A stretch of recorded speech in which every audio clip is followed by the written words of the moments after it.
आपल्या महाराष्ट्रातल्या शेतकऱ्याला अंदाज देणार आहे। महाराष्ट्रातल्या शेतकऱ्याला सांगू इच्छितो की राज्यामध्ये ज्यांचे हळद असेल, कांदा असेल, तुम्ही काय करा की 11 तारखेपर्यंत काढून झाकून ठेवा। कारण की राज्यामध्ये 12 तारखेपासून जवळपास 12 पासून 20 पर्यंत राज्यात भाग बदलत पावसाळ्यासारखा पाऊस पडणार आहे, म्हणून हा अंदाज लक्षात येतात। पण राज्यातल्या सर्व शेतकऱ्याला सांगू इच्छितो की हा पाऊस मान्सून पूर्व असणार आहे, म्हणून हे लक्षात येतं। आणि राज्यातल्या परत एक शेतकऱ्याला सांगू इच्छितो की राज्यामध्ये आणखी सांगायचं झालं तर सगळ्यासाठी आनंदाची बातमी, मान्सून 12 मेला दस्तक देणार आहे। अंदमान बेटावर दस्तक धडक देणार आहे, अंदमान बेटावर दाखल होणार आहे। यावर्षी जवळपास 8-10 दिवस लवकरच येणार आहे, म्हणून हा अंदाज लक्षात येतात। पण राज्यातले सर्व शेतकऱ्याला सांगू इच्छितो की त्याच्यानंतर 19 मेपर्यंत तिथं स्थिरावलेलं राहील। परंतु स्थिरावलेलं राहत असताना तुम्हाला सांगू इच्छितो की त्याच्यानंतर 21 मेपासून परत राज्यात मान्सून परत सक्रिय होणार आहे, म्हणून हे लक्षात घ्यायचं। 21 मेपासून अंदमान बेटावर परत मान्सून सक्रिय होईल।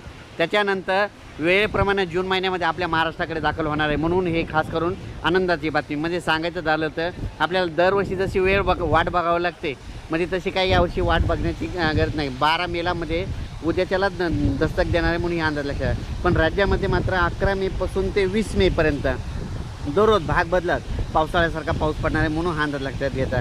ज्यांची हळद असेल, ज्यांचा कांदा असेल, तुम्ही काय करायचा, काढून झाकण्याची तयारी ठेवा।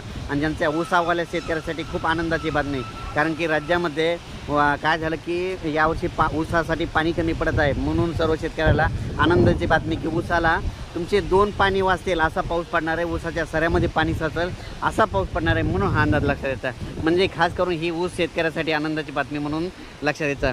पण हळद आणि कांदा शेतकऱ्यांना की विनंती की तुम्ही तुमचं जसे वेळ भेटेल तसा कांदा काढा, कारण की राज्यामध्ये जवळपास 30 मेपर्यंत असा दररोज 2-2 दिवस भाग बदलत आज या भागात उद्या त्या भागात पाऊस पडतच राहणार आहे।